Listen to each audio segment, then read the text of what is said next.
유출 발언으로 국민들의 우려를 빚어서 그런 부분들이 영향을 받고 있습니다. 최근에 5.18 망언 때문에 조금 떨어졌습니다. 3.7% 떨어졌다고 너무 일희일비할 필요는 없다.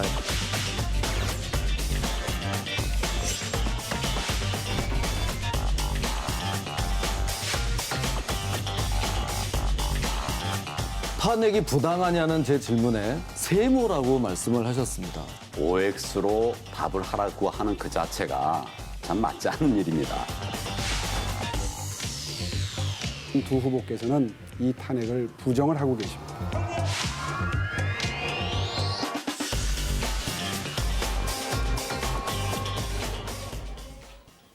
황교안 전 총리가 TV 토론회에서 최순실의 태블릿 PC가 조작됐을 가능성이 있다 이렇게 답했습니다. 그 문제도 한번 여쭤보겠습니다. 박상병, 박시영 두 분의 애둘러가지 않는 정치 분석 듣겠습니다. 어서 오십시오. 네.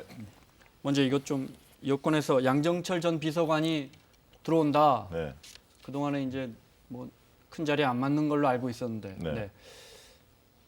양정철이라는 사람이 지금 정부에서 굉장히 중요한 사람입니까? 지금 정권에서? 그렇죠. 왜냐하면 그 문재인 대통령이 2012년 대선 출마할 때부터 가장 옆에서 지켰던 사람이고요. 네. 복심이다. 네. 한마디로 그렇게 볼 수 있을 것 같고 캠프에서 실무를 총괄한 사람이기 때문에 아무래도 청와대에 들어가서 주요한 자리를 차지하지 않을까 이렇게 전망했는데 네. 스스로 정권 초기에는요? 맞지 않겠다. 그러면서 부담을 주지 않기 위해서 해외로 나갔죠. 벌써 그게 2년입니다. 많이 외롭고 지쳤을 것으로 생각이 됩니다. 그래서 한 자리 줍니다. 민주당 산하의 싱크탱크 민주연구원, 네, 네, 자유한국당의 여의도 연구원 같은 그런 곳이죠. 네. 그렇습니다. 네. 거기로 당의 정치연구소죠. 당의 정책 연구원으로 뭐 이제 싱크탱크 이렇게 아직 보시면 결정된 건 아니고요. 네, 가능성이 있어 보이는데 네. 우선 이제 양정철 전 비서관 같은 게 어떤 인물이냐면은 그러니까 문재인 전 대통령의 그룹을 아는 사람들은 한결같은 얘기가 핵심 중에 핵심이라고 얘기를 합니다. 앞서 네. 복심이라고 말씀하시는데 그만이 아니라 따르는 사람들이 많고요. 정무 감각이 굉장히 좋습니다. 정무 감각. 거기다가 정치적인 이 신의까지도 투철한 사람이죠. 거기다가 이제 문재인 대통령과는 복심이라고 얘기를 할 정도로가 되다 보니까 그런 부담 때문에 당초 문재인 정부가 들었을 때 어떤 공주도 받지 않겠다고 선언을 하고 밖으로 나왔는데 내년이 총선인데 밖으로 사이다 보니까 너무 힘든 겁니다. 네. 뭔가 이제 와서 역할을 해야 될 텐데 공직은 안 맡고 백의종은 한다고 했으니 큰 거는 못 맡는데 지금 민주정치연구원을 맡는다고 지금 얘기합니다. 이거는 백의종원이 아니고요. 더 네. 중요한 거는 총선 전에 이 민주정치연구원은 당의 전략기획을 담당합니다. 여론조사도 하고요. 이건 중요한 자리라고 보시면 굉장히 중요한 자리인데 이 그래요? 자리에 네. 양정철 전 비서관이 들어갈 경우에는 야당에서 뭘 할까요? 거기서 나오는 발표문들 또는 거기서 나오는 어떤 이 계획들은 전부 다 청와대 합작이라고 얘기를 합니다. 문 대통령의 지시라고 얘기를 할 거예요. 보나마나. 이런 측면에서는 좀 여당의 적절치 않다고 어떤 보는 거죠. 전략을 짜는 곳에 대통령의 복심이가 있으니까 그렇죠. 야당에 공격할 빌미를 줄 그렇습니다. 것이다. 바로 그 대목입니다. 아니 이게요. 본인이 총선 출마하지 않겠다. 입장이 확고한 것 같아요. 네. 그리고 청와대 들어가지 않겠다. 그럼 갈 데가 어디냐. 정치적 부담이 가장 적은 것은 정당밖에 없습니다. 원래 당원이었고. 네. 그런데 그럼 민주연구원이라는 자리가 어떤 자리냐. 전략과 정책을 세우는 자리입니다. 그런 부분에 양정철 자격이 없느냐. 굉장히 그런 부분에서는 탁월한 능력이 있다는 것이 검증됐습니다. 여의도에서는. 그렇기 때문에 저는 그 자리를 맡아서 할 수 있다고 봅니다. 그리고 지금 시기에는 총선을 앞두고 현역 의원들이 맡지 못합니다. 그리고 내년 네. 출마자들이 맡을 수 없습니다. 때문에 인물 범위도 그렇게 많지 않다. 쓸만한 카드가 많지 않다. 그런 측면에서는 능히 쓸만한 카드다. 이렇게 저도 보여집니다. 자, 역량이 있다고 네. 봐요. 역량의 문제가 아니라 네. 자격의 문제가 아니라 알겠습니다. 충분한데 네. 백의종군을 한다고 본인이 얘기를 하고 난 다음에 선거 때 들어오는 게 백의종군입니까? 또 하나 당의 공천과 관련해서 실무적인 총무를 하는 데가 연구원이에요. 아니 그러면- 그렇지 않습니다. 아니, 연구원에서 여론조사 다 합니다. 형식적으로는 다 하죠. 공심위가 하지 않겠습니까? 아니, 물론 하지만 네. 여론조사 같은 경우는 연구원에서 하는 거죠. 이럴 경우에 네. 당에서 다른 야당에서는 청와대의 문재인 대통령의 기획이라고 얘기를 하면 할 말이 없는 거예요. 왜 그런 걸 앞서서 만든 것은 알겠습니다. 네가 저는 오히려 네. 정도 저기 안타깝다는 얘기예요. 탁현민 행정관은 뭐 그만둔 지 얼마나 됐죠? 먼저 한 달 네. 남짓 됐겠죠. 네. 청와대 그 우리가 기억에 남는 여러 행사들 기획해온 행사 전문가인데 이벤트 전문가인데 자문위원 네, 그렇습니다. 무보수 명예직입니다. 무보수 명예직으로. 예, 그래서 네. 이제 김정은 답방 등 네. 어떤 주요 행사에만 한정적으로 저는 자문할 것으로 보여집니다. 왜냐하면 일상적인 대통령 일정이나 이런 부분들은 지금 있는 비서진들이 충분히 할 수 있는데 네. 아무튼 기획 능력만큼은 탁월하다 이런 평가가 있기 때문에 그 능력을 청와대 계속 좀 사고 싶다 이런 뜻을 표현한 게 아닌가 그래서 싶습니다. 공인으로 말고 사인으로 와서 자문 좀 해달라 이런 것 같아요. 예, 그렇죠. 이거는 이제 그동안에 탁현민 전 행정관에 대해서 야당의 비판이 많아서 사퇴를 하지 않았습니까? 네. 막상 앞으로 큰일, 특히 남북 문제라든지 뭐 등등해서 큰일 하다 보니까 딱히 탁현민만한 사람이 없다는 거죠. 다시 뽑을 수 없지 않습니까? 예. 그럼 어떻게 할까요? 그럼 자문 좀 해달라. 네. 그럼 몇 개 정도만 뭐 이런 정도로 무구수기 때문에 뭐 이 대목까지도 우리가 비판할 수는 없다고. 아, 그렇군요. 무보수다. 네. 알겠습니다. 어제 문재인 대통령이 유한대학교라고 다소 낯선 대학의 졸업식에 깜짝 등장했습니다. 장면 보겠습니다. 하나, 둘, 셋. 문재인 대통령이 수도권에 있는 유한대학 졸업식장을 깜짝 방문했는데요. 아마 현직 대통령으로 전문대 졸업식장 찾은 건 두 번째랍니다. 기성세대가 만든 높은 장벽에 좌절하여 도전을 포기하지 않기를 바랍니다. 졸업생들과 이렇게 셀카도 찍어주고요. 네. 졸업생 가족들과도 인사하고요. 대한민국 만세. 네. 저 유일한 박사가 세운 그 대학. 그렇습니다. 사회사업가이고 독립운동가 아닙니까? 의미가 있으니까 아마 그렇습니다. 그리고 네. 3.1절 지금 100주년이니까 그런 맥락하고도 좀 맞물린 어떤 2월 달에는 대통령이 졸업식장이 가끔 갑니다. 이 네, 계기성 행사로 늘 네. 자리 잡는 행사 중에 하나입니다. 뭐 선진국에서는 축사하는 게 아주 관행이잖아요. 네, 네. 보통 우리는 무슨 뭐 경찰대학, 뭐 사관학교, 육사. 주로 아, 그렇죠. 그러네요. 뭐 네. 또 뭐 국민대학, 공사 서울대학 이런 데. 찍는데 이렇게 유한 대학을 가를 정도의 대통령의 의지는 두 가지였다고 봅니다. 하나는 앞서 말씀하신 것처럼 올해가 대한민국 100년이 됩니다. 네. 3.1운동 100년에 말 그대로 유일한 박사 같은 경우는 독립운동가 중에서 독립운동가죠. 거기다 또 하나 더 있습니다. 이 기업인들 중에서 대한민국에서 가장 존경하는 기업인 그러면 손 안에 꼽히는 사람이 네. 유일한 박사예요. 네. 기업인들 중소기업을 하면서도 이분의 스토리를 보면은 감동적입니다. 그래서 직접 여기를 가서 젊은이들에게 희망과 네. 도전 정신을 강요하는 메시지를 던진 것 그런 면에서 보면은 상당히 저는 네. 긍정적으로 평가할 수 있는 뭐 대목입니다. 유일무이하겠죠. 우리 기업사에서 유한양행을 이렇게 사회기업으로 남겨놓고 떠나시고. 네. 전 재산도 사회에 환원을 했고요. 네. 자, 문재인 대통령이 청년들과 만나는 장면 보셨는데 이야기 좀 해야겠습니다. 국정 수행 지지율은 오늘 나온 거 보면 45%뭐 네. 조금 떨어졌습니다. 그런데 눈여겨볼 부분이 있습니다. 늘 논란이 되는 그 20대 청년들의 지지율 큰 폭으로 떨어졌습니다. 특히 20대 여성의 지지율은 50%, 남성들보다 20대 여성들은 굉장히 높은 지지율을 상대적으로 갖고 있었는데 33%로 그야말로 급락했습니다. 지지율은 50%입니다. 네, 20대 여성. 아닙니다. 아니 긍정평가는 50이고요. 네. 20대 남성은 32%. 그렇습니다. 네. 그런데 이제 전주, 지난주 대비 그렇군요. 13%는 떨어졌다는 그렇군요. 지난주 대비해서 떨어져서 50%가 됐고요. 네, 20대 그렇습니다. 여성은 지난주 대비 20대 남성 제가 잘못 봤습니다.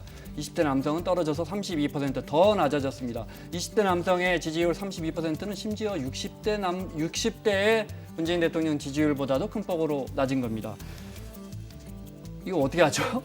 네. 이거는 이제 문제다 했는데 더 떨어졌어요. 더 떨어졌는데 네. 떨어지는 이유가 있는 거죠. 우리가 흔히 20대의 코드를 읽을 때는 우리들 눈과는 좀 다른 측면이 분명히 있어요. 20대 같은 경우에는 어떤 거냐면은 20대 같은 경우에는 이 컴퓨터를 통해서 이 작업을 하는 것이 그 생활화되어 있는 애들이죠. 태어날 때부터.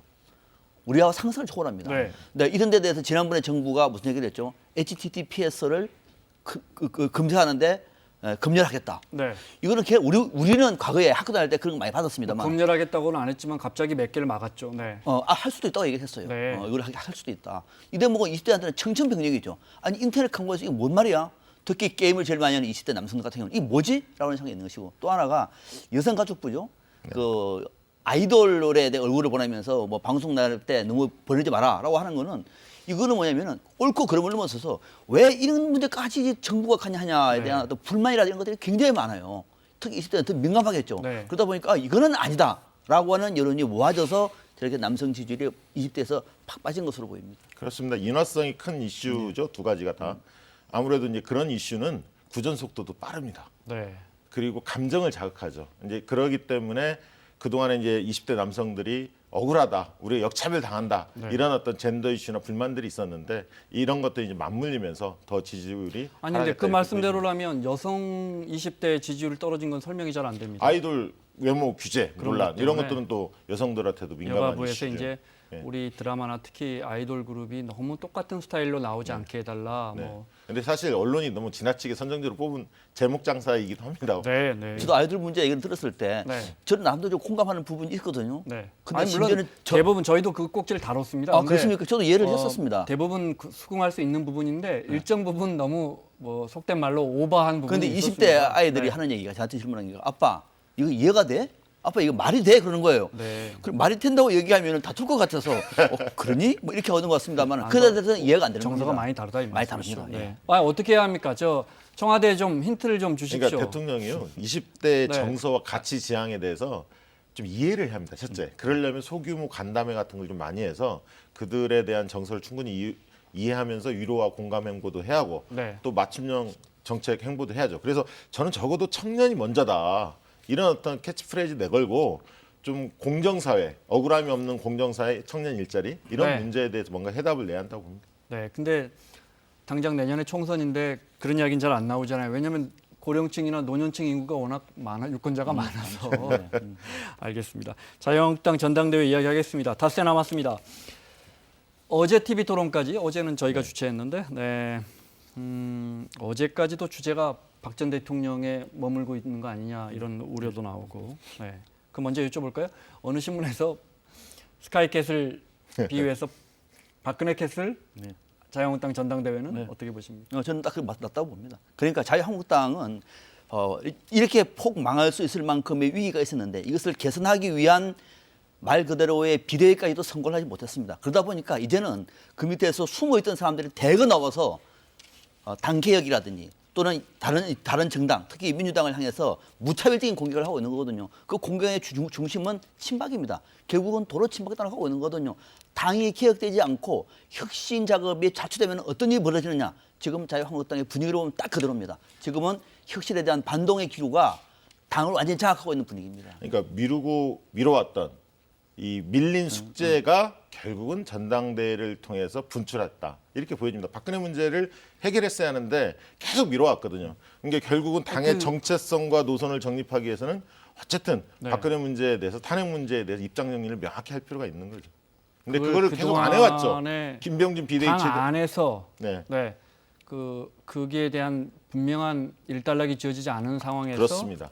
해먹은 과제가 터져 나와 버렸다. 그렇습니다. 네. 알겠습니다. 자, 자유한국당 당대표 후보 토론회 역시 이 문제가 제일 관심입니다. 보겠습니다. 그냥 탄핵이 부당한 것이냐에 대한 OX로는 답변을 도저히 하실 수 없는 겁니까? 세모로 하려고 했습니다. 그런데 선택지가 없는 거예요. 그래서 제가 X를 썼습니다. 세모 논란까지 불거진 박근혜 탄핵 정당성 논란. 네, 어제 당대표 후보 토론회에서도 또 이 이어졌습니다. 대행 시절에는 왜 분명히 문제 제기를 안 하셨는지.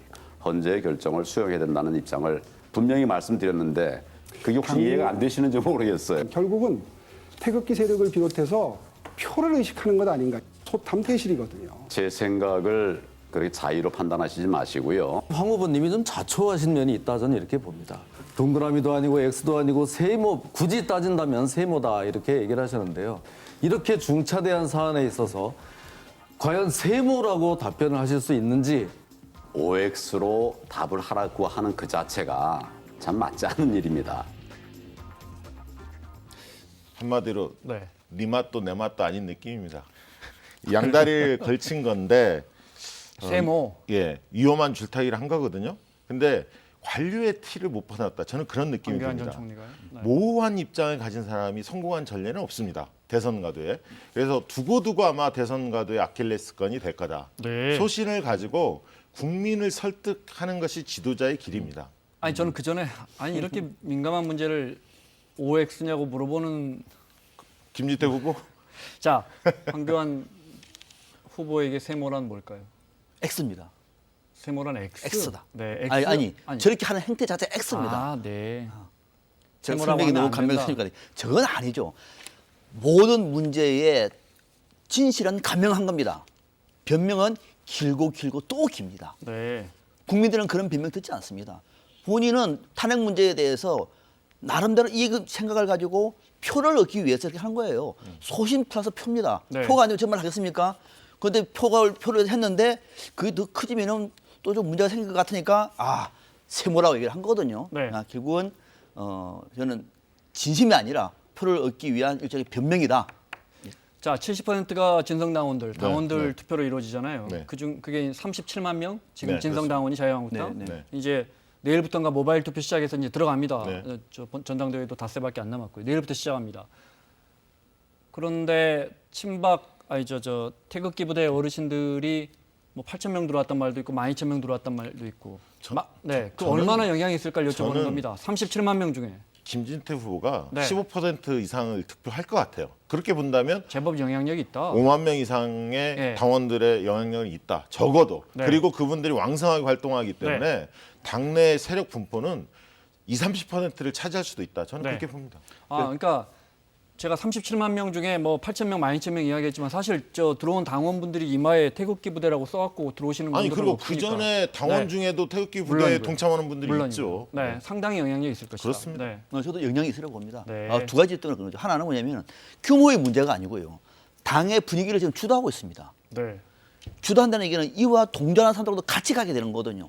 그게 정당에서 당내 투표의 특징입니다. 그런 면에서는 영향이 있는 것이고 두 번째는 뭐냐면 이분들은 또 참여율이 굉장히 높아요. 보통 그렇죠. 네. 보통 진성당 같은 경우에는 그때는 모든 언론들이 북미 문제, 남북 문제 이렇게 이제 초점 써가지고 야 이번에 트럼프 대통령이 무슨 말하지? 김정은 뭐 기차 타고 오는 거야? 비행기 타고 오는 거야? 27일 날? 네. 이런데 신경 쓸 텐데 진성당원은 근데 신경 안 써. 아니 이제 태극기보다는 근데 신경 안 써요.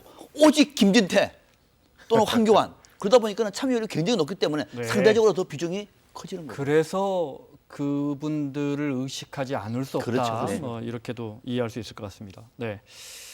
자, 급기야 자유한국당 전당대회 후보 토론에 최순실의 태블릿 PC 조작 이야기까지 나왔습니다. 들어보겠습니다. 저는 얼마든지 저는 답할 수 그래서 있습니다. 그 저는 부분에 X입니다. 관해서 황 후보님에 대해서 별명이 뭐 황세모다라는 말까지 나오고 있습니다. 태블릿 PC에 대해서 이게 지금 문제가 많다. 이런 주장들이 굉장히 많습니다. 이것도 혹시 세모입니까? 잘못된 부분이 많다. 그런 것을 토대로 해서 재판도 진행되고 있는 것으로 알고 있습니다. 조작됐을 가능성이 있다는 것에 좀 무게중심을 두고 계시는 겁니까? 제 개인적으로는 그렇게 보고 있습니다. 자, 이 발언은 분명히 논란이 있어 보이고 네. 오늘 여러 언론들이 다 받아 적고 있습니다.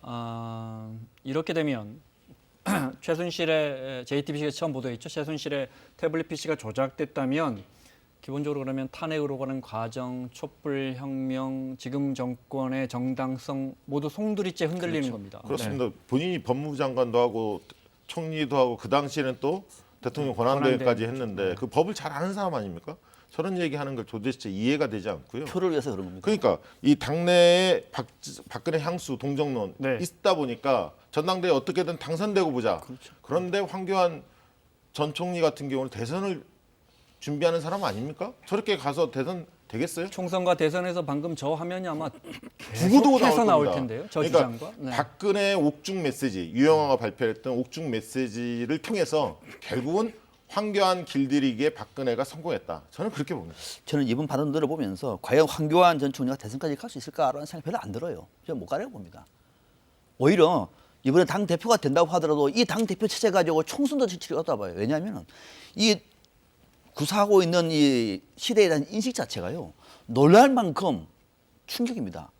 지금 이 태블릿 PC와 관련해 가지고 조작됐다 그래서 지금 구속되는 사람도 있어요. 이것이 조작됐다고 얘기하면 그동안 탄핵 자체가 무효가 될 것이고 본인은 그때 그럼 뭘 하셨습니까? 본인은 구경을 하셨습니까? 본인은 그때 법무부 장관도 하고 행정부의 총리도 하고 수반이었습니다. 그럼요. 이런 상황에서 이제 눈앞에 있는 거 표를 위해서 그 거대한 진실까지도 거부할 정도라고 얘기하면 과연 이런 어떤 생각을 가지고 다음에 당 대표가 된다고 한들 당 대표가 총선을 네. 준비할 수 있을 것이며 대선까지 저는 그렇게 가지는 않을 가능성이 높은 발언들이다 보는 그러니까 거죠. 스텝이 자, 너무 꼬이고 네. 있고 네, 맞아요. 이게 네. 너무 빨리 무너지고 있어요. 자, 그러면 네. 그러면 지금 자유한국당의 유력한 당권 주자들이 과거 탄핵의 절차상에도 문제가 있다. 태블릿 PC도 조작된 것 같다에 무게를 두고 있다면 이 장면은 국민들은 어떻게 이해해야 할까요? 잠깐 2018년입니까? 한번 돌아가 볼까요? 자, 이게 지방선거 6.13 지방선거 친 다음 날 국회 로텐도홀에서 자유한국당 의원들이 김성 당시 원내대표의 모습도 보입니다. 저렇게 국민들에게 석고 대제했습니다.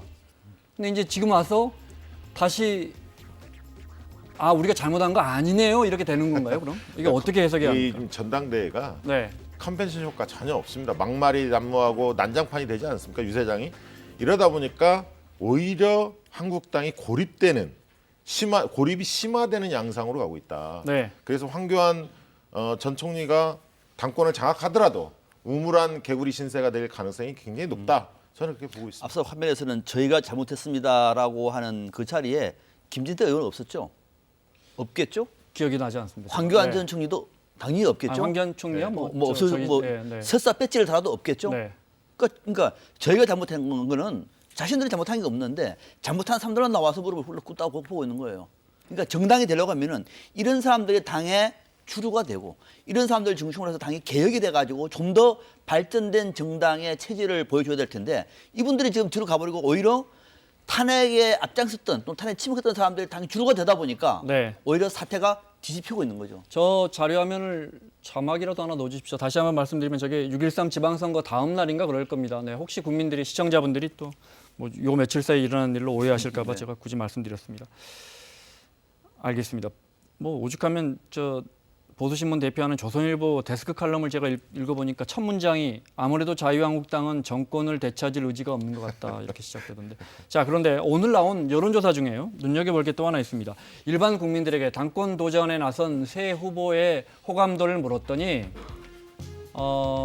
파란색 일반 국민들입니다. 보시는 것처럼 오세훈 후보가 37%로 제일 높았는데 빨간색이 자유한국당 지지층에게 다시 물었습니다. 이 세 후보 중 누가 제일 좋습니까? 라고 물었더니 역시나 황교안 후보가 아주 높았습니다. 압도적으로 높았습니다. 이건 어떻게 해석해야 합니까? 그러니까 황교안 전 총리는 집도끼는 완전히 장악했다 이렇게 보여지지만 네. 확장력이 없다는 거고요. 오세훈 후보는 초반에 고전했지만 이 태극기 그리고 박근혜 프레임이 가동되면서 네. 오히려 기사 회생했다. 그래서 확장력이 꽤 있다. 수도권, 중도층 이런 것들이 좀 확인이 됐습니다. 그러니까 일반 국민들은 지금 자유한국당 같은 경우도 제일 야당으로서 좀 더 건강한 야당으로 거듭나기를 바라고 있지 않겠습니까?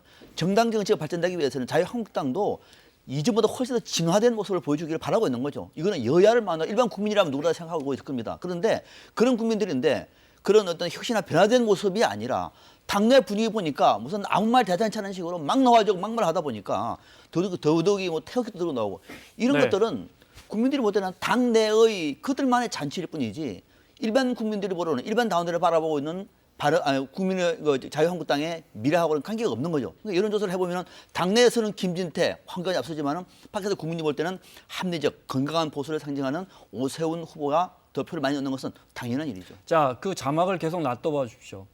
한국당 지지층에게 물었더니 황교안 전 총리가 52%나 나왔는데 어쩌면 이번 전당대회 득표율을 좀 가늠할 수 있는 그렇습니다. 잣대가 아닌가 싶기도 하고. 왜냐면요. 한국당 그 전당대 룰이 뭐냐면 당원들한테 전체 투표에서 70%. 네, 일반 국민이 국민에게 30%인데 네. 국민은 한국당 지지층하고 무당파만을 대상으로 합니다. 그래서 시뮬레이션을 해보면요. 갤럽 조사 시뮬레이션을 해보면 황교안 후보가 50% 초반대 달할 가능성이 많고요. 네. 그 오세훈 후보는 30% 중반대, 그리고 김진표 후보는 10% 중반대, 김진태 후보는 그렇게 예상이 되고 있습니다. 네, 알겠습니다. 하나만요. 만약에 뭐 이제 전당대회 끝나고 김진태, 김순례 의원 뭐 다시 윤리위원회 한다는데 그때 김진태 의원이 당에 남을 수 있을지, 그때 만약에 남는다면 이제 총선 앞두고 당권을 잡은, 만약에 이대로 간다면 황교안 전 총리가 당권을 잡은 다음에 과감한 인적 쇄신을 할 필요성도 뭐 많이 점쳐지는데 그래야 네. 수도권과 서울에서 내년 총선에 좀 해볼 만하지 않겠습니까? 자, 이렇게 여쭤볼게요. 김진태 의원은 내년 총선에 공천 받을 수 있습니까? 저는 받는다고 봅니다. 왜냐하면 네. 징계는 하더라도 경고 정도에 머물 것이다. 만약에 김진태를 그 제명을 시키고 출당을 시키면 중앙당의 업무가 마비될 겁니다. 태극기 부대에게. 네, 결국 내년 총선까지 간다. 그렇습니다. 황교안 전 총리가 된다고 보면은 황교안류가 당내 주류가 되는 거죠. 네, 그 주류는 김진태류죠. 김순례류고. 크게 다르지 않다. 크게 이렇게. 다르지 않는 거죠. 그들이 주류를 이루고 있는데요. 설사 네. 국민 여론 때문에 당윤리위에 징계를 한다고 하더라도 네. 당내 의총에서 3분의 2 이상이 찬성이 돼야 되거든요. 네. 거기서 부결되는 겁니다. 결국은 이 사람들은 당을 위해서 헌신한 걸로 보장이 돼서 공천받을 가능성이 상당히 높죠. 저는 김순례 의원은 자를 거로 봅니다. 네. 다만 김진태는 살릴 거다. 네, 의원직에서 뭐 춘천 지역의 제명이 된다. 정도도 의원직에서도 네, 그건 지켜보겠습니다. 근데 뭐 춘천 지역도 민심도 살펴야 할 거고, 그렇습니다. 네, 여러 가지가 있을 겁니다. 알겠습니다. 마무리를 해야 되는데 아무리 출마 안 한다지만 홍준표 전 대표는 왜 이렇게 안 보이는 겁니까? 원래 무대에서 퇴장하면은요. 네. 국민들은 관심이 없는 겁니다.